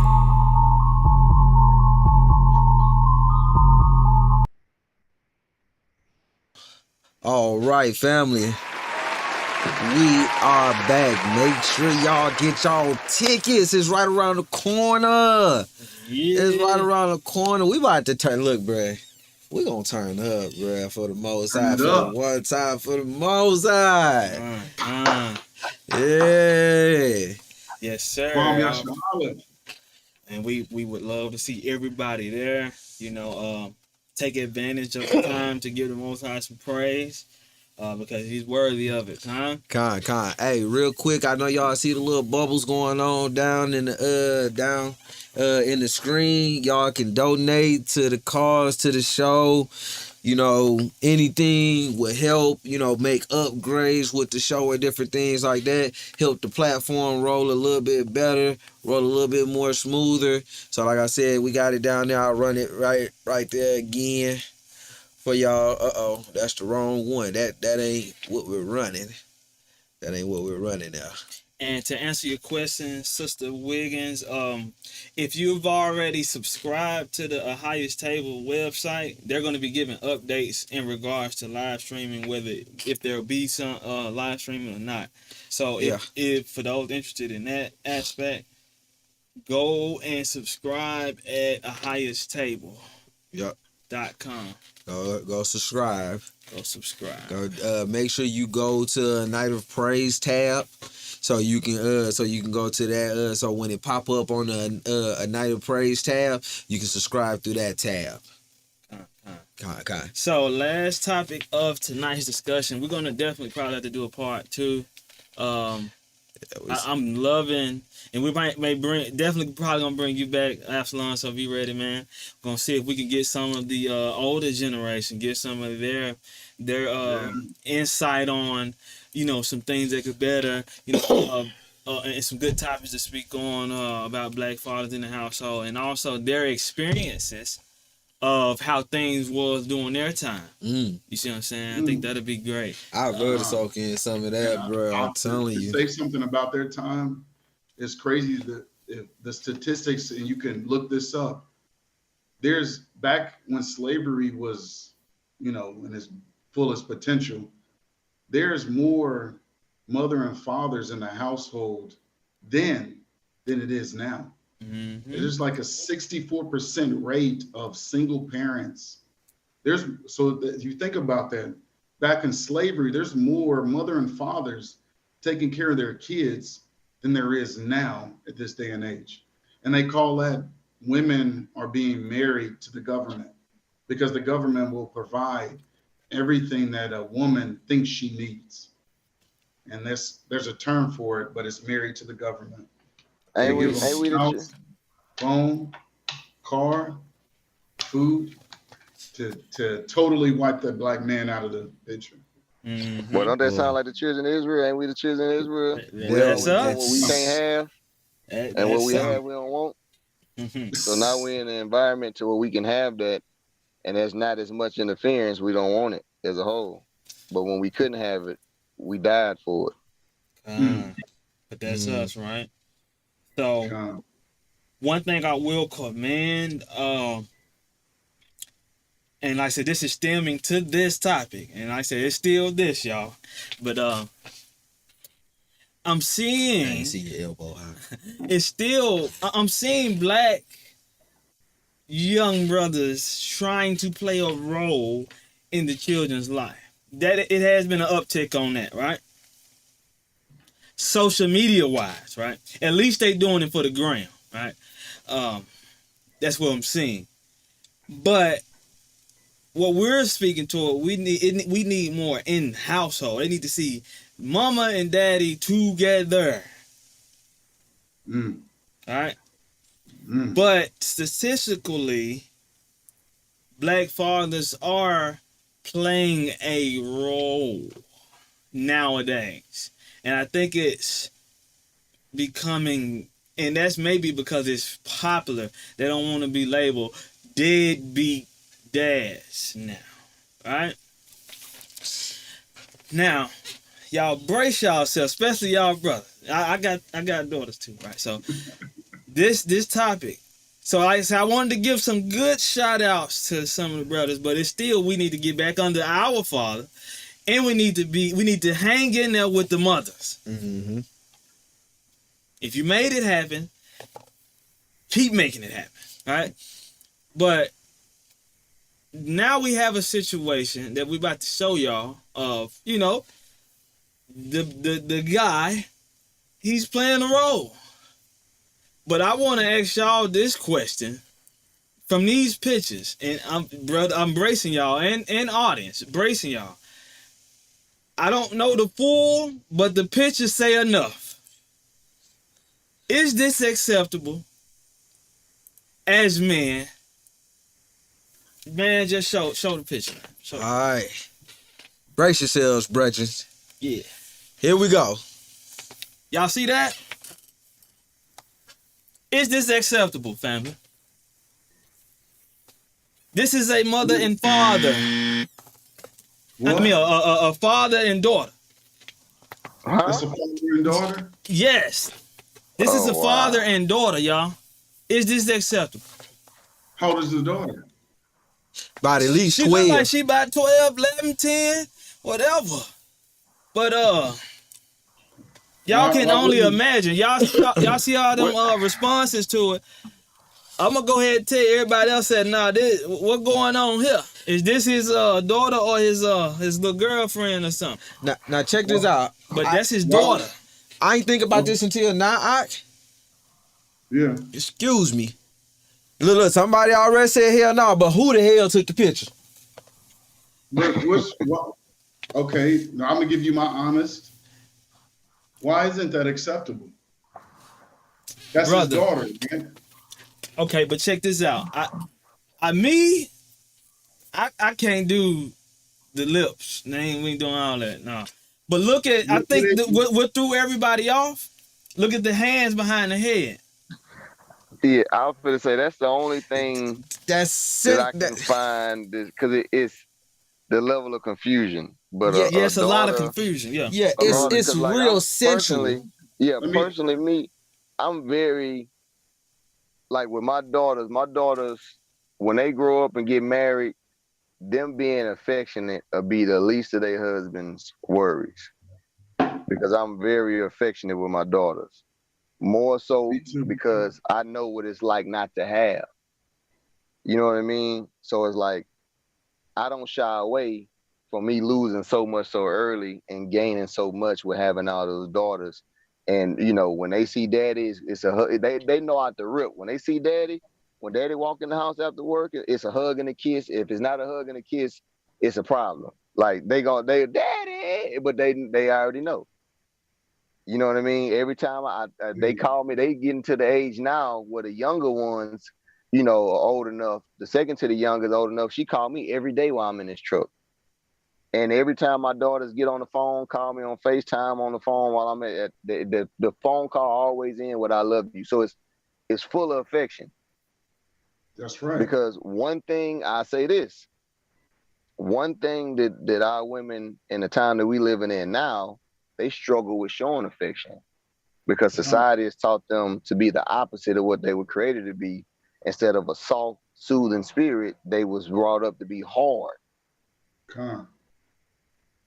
So I see how this would catch some people out going out of hand and throw it off, because it looks, like you say, it looks sensual. But just the act of kissing, because I see it's a phase now where you see a lot of people taking pictures and reenacting childhood photos, and they redo them as they become adults. I don't know if this what they was attempting, but I see where it can look kind of look suspect. That's what I would say. When I look at this picture, I see their little girl, maybe 8, maybe 9 years old. I'm gonna tell you right now, my children get out of the shower, and I have children of different ages. I just rubbed my 7-year-old, 6-year-old down with lotion, and I rubbed it on her booty. Now, when I look at this picture, I don't see nothing but love. Now, if he was holding her head in a different way, that's different. Her holding his head, that's innocence. That's a child. We can't assume this child as any sexual or any type of, she's trying to progress or aggress towards him. She's just holding her father's head. I pick my children up every day. I got a 21-year-old. I would pick her up just like that second picture right now. Because based on what I am and what she is, there's no sexual tension. That's just love. So we were born naked. We were born naked, bro. So the reason why we brought this, now I researched this timeline. Sean said a picture say 1,000 words. He already convinced, but I'm like, we gotta get the whole truth for it. I want what's the link? What's the Facebook page? Because I don't want to go live with nothing that could be a misunderstanding. This is not this is not one of those. This ain't no misunderstanding. I went down his feed. He's engaged in a relationship with his daughter. What kind of? What do you mean? When you say relationship, what do you mean? An adult relationship. 2020 Sodom and Egypt, and that's what you're talking about. That's the point I was going to make, bro. Because I was going to say it's sad because of the society we live in. It's so warped to where even if this was an innocent picture to where it's just like I say, a lot of people reenacting 20-year-old pictures. You know what I'm saying? To where they showing, they recreating those moments. But we also live in a society, man, where it's so filthy and it's so much perversion. Absolutely. To where you have no choice but to look at stuff like this and kind of, like, I don't know. That's like, you can't even watch a movie now. Yeah, you can't even watch a movie now. Like when I watch a movie now, if it's a new movie, I already know it's some kind of side of me fit to Yeah. come from nowhere. I'm already expecting it. You know what I mean? But it's unfortunate because you have so many people that have been through that have been like, especially women, right? You have a lot of women that have been taken advantage of and have been molested as children, and this is very common in a society. Now, it may be foreign to some of us as fathers because we in our children's lives, we're in a household, and we provide a structure within an environment to where none of these people with these questionable behaviors or lifestyles are allowed to be around our children in that manner and that aspect. But you got to understand, a lot of people, like we talk about the absence of the fathers, a lot of doors were left wide open, and a lot of things were done right under the nose under some of the people, the parents that were responsible for protecting these children. So we live in a society where all of these things come to place. You know what I'm saying? To where I know my wife, she wouldn't mind me mentioning this. Like my wife, that happened to my wife.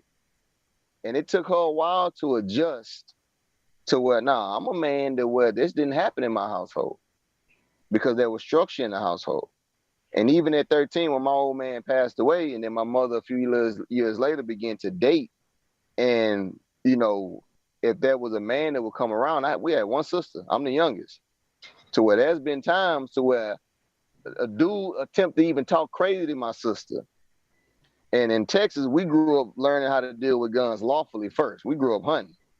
So I had my first gun at 10 years old. So it was understood at the age of 14 years old that behavior is not tolerated. Why? Because I was operating in how I was raised. So man, it's sad that we live in a society to where the antennas go up, and it's what's even sadder to where when you investigate and your curiosity of what you suspect comes out to be so. So man, it makes it hard for natural moments like that of affection with a man and his daughter, to where that love is there and she carries that on to her husband. But man, that's why that's why the Most High said, I know I don't want to mess with y'all monetization. I mean, get your pay struck, but I keep it we in this manner. get no pay from YouTube. YouTube, we already banned from that. So I'll say it like this. That's why in Jeremiah, I believe that's the 51st chapter, why the Most High said the judgment for where we live in is what it's gonna be. I just keep it at that. So can I ask y'all, so that picture, to go back to that picture, was it proven anything? Is there facts about that picture, or is that just a picture? Yes, so it's in his Facebook feed. So when you go through his Facebook feed, it's a few more pictures of him and his daughter and engaging in that same activity. And I think it was a post. I should have screenshotted those. When I went through them. So what part of that picture is offensive to people? The kiss or the picture? And I guess it's to each his own, because I think you may feel different, but majority of the audience is in total disagreement. I know I was in total disagreement. I'm like in the middle. Go ahead. What do y'all disagree with? The lip kissing after a certain age is out. What age do you stop kissing your child on the lips? I'm not even big on it. I don't even start it. That's me. I don't even start it. Because, like we said, we live in a world where if we don't set the standard and show like this certain things belongs to certain things, then if it happens outside of your control, because like before I ran into this picture, I was seeing count, a couple different events of where a woman came out and said, and she even tried to file a report after years of going through it, her and her sisters, right? That their father been laying with them the whole time. Wow. Oh, so that's where y'all going with this picture. Y'all think that might be an indication of... Yeah. Well, no, that's not a thing. That's what we know. That's what's posted on the guy's feed. That's what's on his feed. That's what's See, to posted me, on his page. So They're in yeah, an open yeah, to me relationship that to the looks. world. yeah. I So would y'all have can to go research him. validate it. Yeah, To y'all can me, go research him. That's his name. His name is up there. So if y'all go back in the video, y'all can search his name and go down his Facebook feed, and you gonna see all the instances he have with her in the post that he's making about it. He's off his rocker a little bit, definitely. because Definitely, he's off his rocker. we got to take in consideration ages. That's the thing about Babylonians, man. They take ages. They think because somebody's 30, that's older. That's too old to do something. Naturally, we supposed to live 400 plus years. I kiss my mama to this day right now, and I would never feel anything negative about it. So me being an Israelite and looking at a picture like that, the first thing I'm gonna do is take it as love. And that looks like a father that's in his child's life is what we need right now.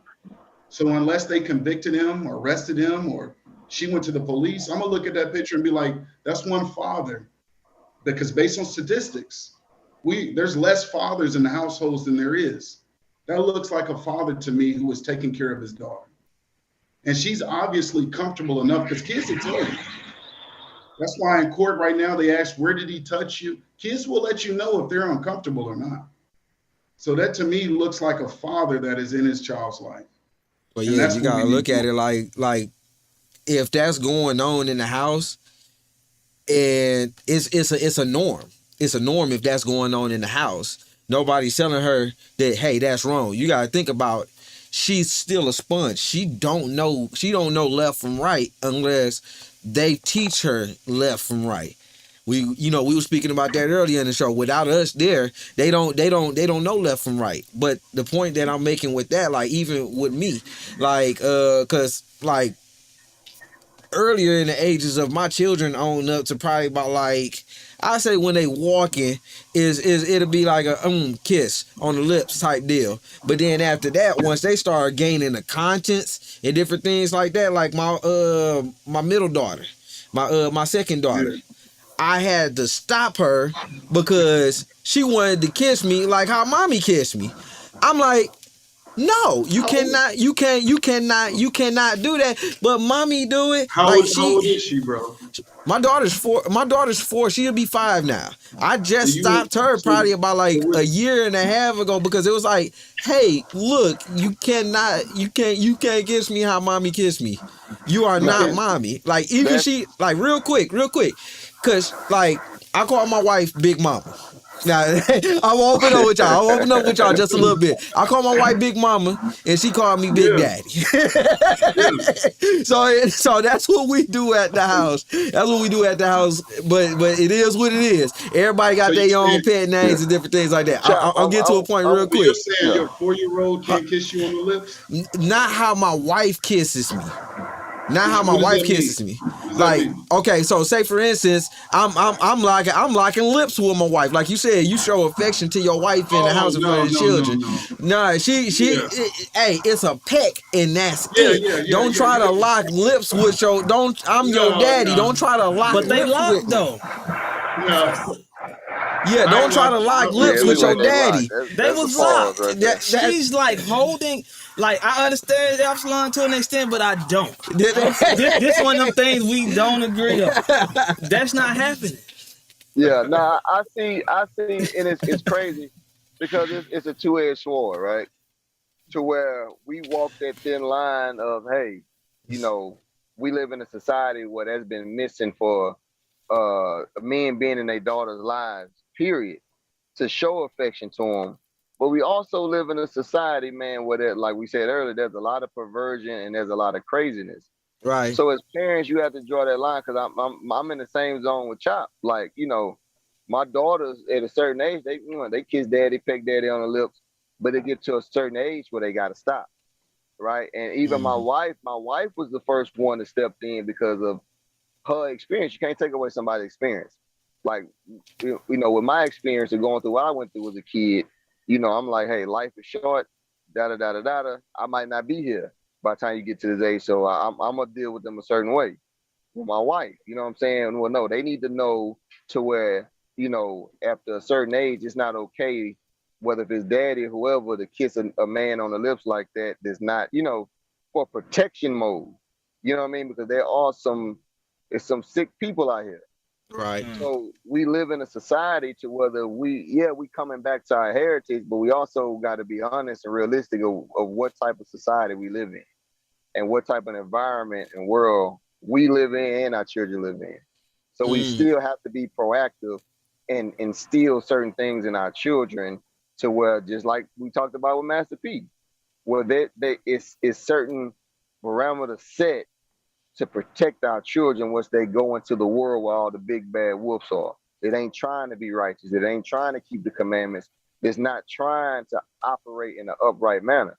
So all of those, we can't ignore them things. All of those things take a part in us raising our children, especially living in the environments that we live in. And that's the big thing. And I share one more testimony with y'all. My son, I remember raising him when he was younger, and my oldest biological, he's 11. All the women went crazy over my son. Every time we'll be walking around, ooh, he my future husband and all kind of stuff like that. And like it didn't matter where strange women that knew him, they wanted him to be their little boyfriend. When I came to the truth, when he was about 1.5, 2 years old, it was like, okay, it was not cool anymore for them to call him their little boyfriend and that they gonna marry him, being the age that he is now. Because when I started seeing things for what they were, I'm like, that's freakishly, nasty right there. That's a baby. What you having thoughts like that for a baby, your little boyfriend? No. It even got to the point where my son could not sit in between a woman's legs. Everybody thought I was a big trip. They was like, "Chop, you tripping? He a child. He a child." I'm like, "All right, cool. Let him do it." I let him do it one time. He went up a woman's skirt, and they like, "Child, get your child." Nah, let him do it. Because I set the standard and I set the parameters to avoid all of that. But women and other sisters want to usurp, and you get what you get. Hey, Chop, man, because you brought back, it's crazy because I completely forgot about that part of my childhood. To where I'm the youngest. I got, on my daddy's side, it's 35 of us, first cousins. And I'm the youngest. We deep. And I remember growing up to where my big cousins and they friends, they had little females, come over to their house and the same thing. Oh, it's my little boyfriend.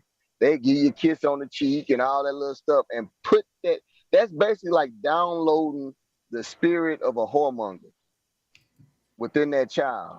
Because I ain't gonna lie, praise the Most High for repentance, but I was a little mannish little boy.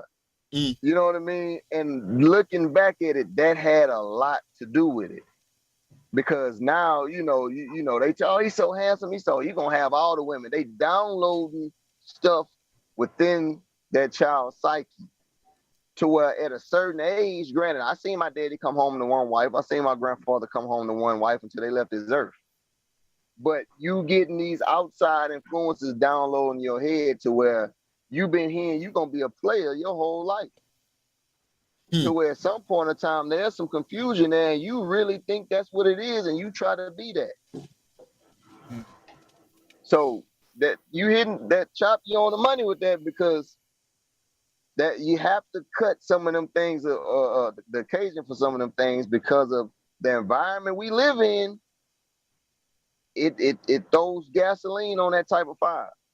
And I'm telling you, if people, if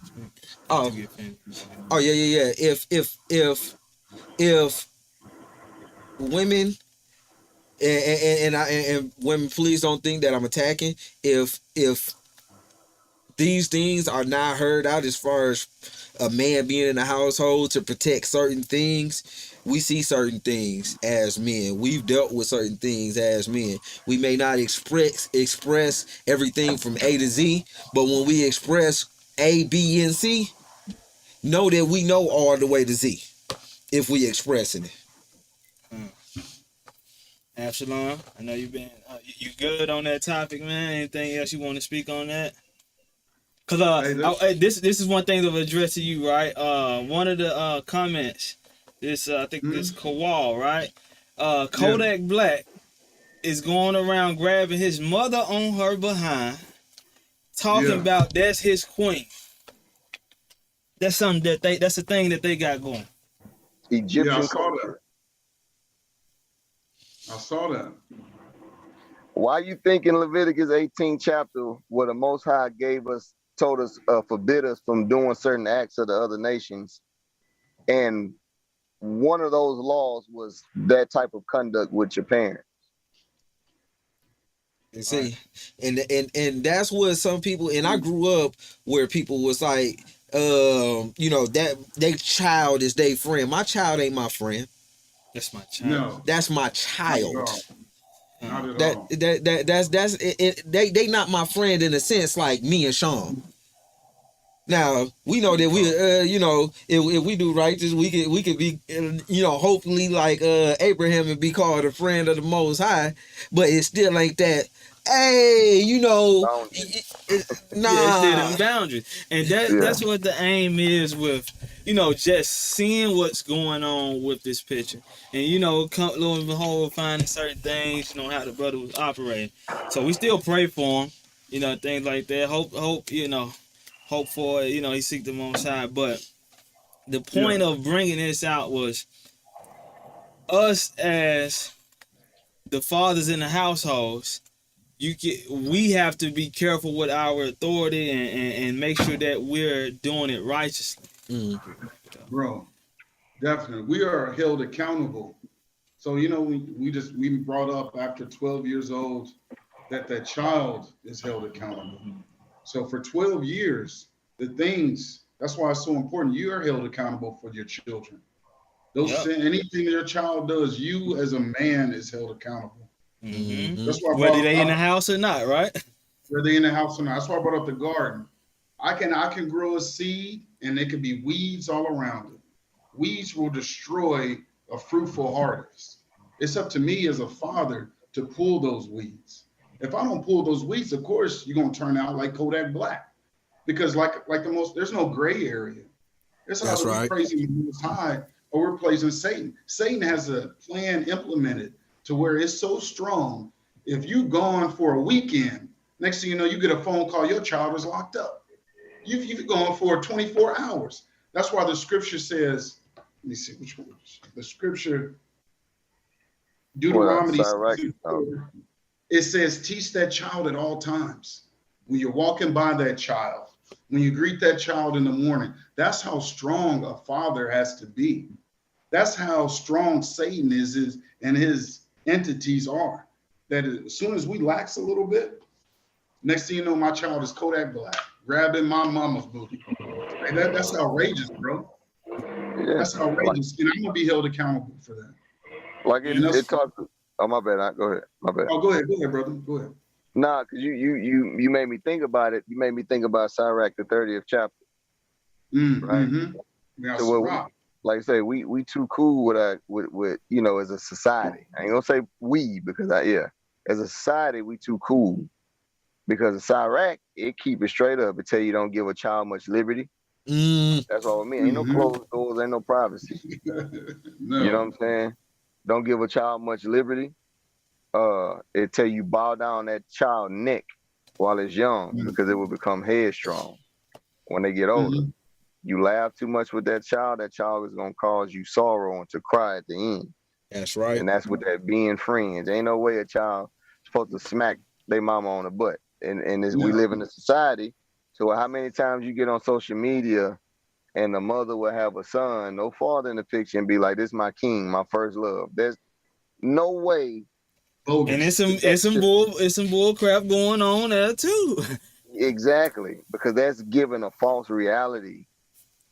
And that, bro, you gotta think, man, and it boils back. Even there's some cold topics, but it goes right back to the curses, bro. It goes right back to Deuteronomy 28 chapter and verse 1, and then drop over to verse 14, 15, to what happens when we keep the commandments and what happens when we don't. Man, and I tell you, if I'd have grabbed my mama in a manner like that, y'all probably wouldn't be here to see me today. It'd be me. It'll just be Sean. In our generation, you couldn't even make yourself known in the room with grown folks having certain conversations. No, grown folks talking. Right. Be like Bernie Mac, hit him in the sock. Oh. Yeah. And my grandmother would knock the wind out of your body if you say she lying or mention a lie and her in the same sentence. Yeah, God. That's the part of this raising a child that is missing. That hardness. That's like First Timothy 5:8 says, but if anyone does not provide for his relatives, and especially for the members of his household, he is denied the faith and is worse than an unbeliever. Yeah, these parents aren't taking the fact that they're having these seeds, they're not taking the responsibility. They don't realize what duties are held because you laid with that man and you produced this seed. Now you got this responsibility. And if you don't produce, you are less than an unbeliever. That means you don't believe in the Most High. So you can say whatever you say. If you don't raise your child under the Most High, all of that is void. Absolutely, man. That's the problem. These parents aren't taking the seriousness of having children. They think they could just have a baby here, or I'll pay a little bit here and there, and blah, blah, blah. But day of judgment, that's going to come up, brother. This is the thing, though, before we wrap it up, right? A lot of them have plans. Like, a lot of these guys, they got side money set aside for abortions. So they really be hoping that play works. I got that bread, go get the abortion. Right, I left the money on the dresser. I left the pill on the counter. So Man, that be they might as well plan. get it snipped then. If they stop playing, if you gonna invest some money into something, go on, just cut your ability to contaminate the world off then. If that's the mind state. Hold on. But you know what's deep about an abortion? On your day of judgment, that child that you aborted is gonna be there. Right there with you. Right Absolutely. there. Now, if you know the truth, you know how scary that can be, bro. Whoo! And imagine them fully formed, though. Can you fully imagine formed that? in the spirit? I don't want to. That's why our numbers is where they at, right? That's right. But with that being said, man, like I said, we had to bring y'all back on the next one, man. Abba willing, we can have another one if it be His will. So I'm gonna head out with this scripture though. Even though it was kind of a rocky end with that topic, but we wanted to touch on if we're gonna be in the households, we want to be in the households establishing righteousness and righteously, and being a righteous example to our children, right? I'm gonna get this. This is Malachi 4:6, and I'm gonna take the crown off. Let me get it off. Yeah, I'm a little. This thing been on here all day, so it's a little. I'm just gonna pop the top. At least y'all got here. I think that's by choice, right? But what we're hoping to encourage with these this topic, and like I said, if for audience type 7s in there, if this topic was something you would like for us to do again, we'll do a part 2 in the coming weeks. This is what we're hoping to encourage with this mindset, with this topic. Malachi 4:6, because it has to happen. It says, matter of fact, I'm going to start at verse 5. It says, behold, I will send you Elijah, the prophet, before the coming of the great and dreadful day of the Lord. And he shall turn the hearts of the fathers to the children, and the hearts of the children to the fathers, lest I come and smite the earth with a curse. And we're seeing a world like it is right now, because of this disunion and the relationship between the fathers and the children not intact like it needs to be. If we want to see the earth back to where the stature and the capability that it should be, and the ills of the earth to be done away with, we got to build these relationships. The men got to be in the household, and we got to stand for righteousness, righteously. And with that, make sure y'all like, comment, subscribe, and tell somebody that TBT Radio just went live. and with that, with this topic, all the men, Hey, let's stay in the household, and we're going to stay on it, and we're going to pray on it. Shalom. Shalom. Shalom, fam. Love y'all. Love y'all too. Hey, Sean. Yes, sir. You know what came to my mind? And I say, this boy doing the intro and everything. Abstain for all appearances of evil. That should have been the topic of that picture. All we praise is the Most High.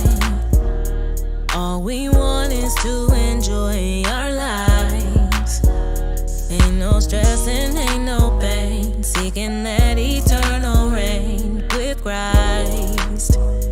For life, for life, for life. All praises to a higher. I do anything to dodge hellfire. I be singing along when I hear the choir. I'm trying to be like Pops, that's who I admire. I spit truth, they make me out to be a liar. They can't wait till I pass over or retire. When I got dipped in the water, the world got drier. Sending up sweet aromas in a deep fryer. They say they riding for Christ on a flat tire.